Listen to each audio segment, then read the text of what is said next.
ചാലക്കുടി പുഴയിൽ അതിരപ്പള്ളി ഭാഗത്ത് പുഴയോരത്ത് ചീങ്കണ്ണിയെയും 6 കുഞ്ഞുങ്ങളെയും കണ്ടെത്തി. ഇത്രയധികം കുഞ്ഞുങ്ങളെ കാണുന്നത് വളരെ അപൂർവമാണ്. മുട്ട വിരിഞ്ഞ ശേഷം ദിവസങ്ങൾ മാത്രം പ്രായമായ കുഞ്ഞുങ്ങളാണ് ഉള്ളത്.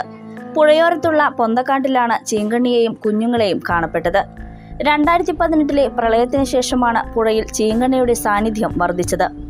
അതിരപ്പള്ളിക്ക് പുറമെ ചാലക്കുടി സെന്റ് ജെയിംസ് അക്കാദമിക് സമീപത്തെ കടവിലും ചീങ്കണ്ണിയെ സാധാരണയായി കണ്ടുവരുന്നു.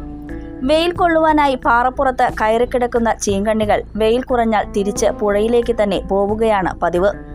അതിരപ്പള്ളിയിലെ വൈൽഡ് ലൈഫ് ഫോട്ടോഗ്രാഫർ സിനോഷ് പുല്ലാർക്കാടാണ് 6 കുഞ്ഞുങ്ങളും ഒരു തള്ള ചീങ്കണ്ണിയുടെയും ചിത്രം പകർത്തിയിരിക്കുന്നത്.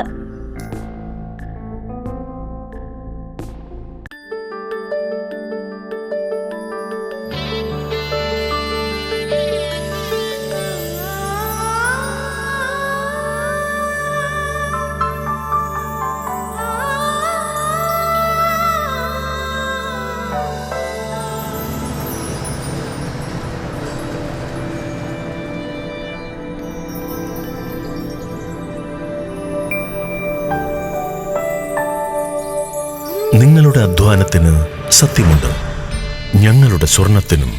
Ishara golden diamonds, Kodungallur road, Thriprayar. സ്വർണത്തിന്റെ സത്യം.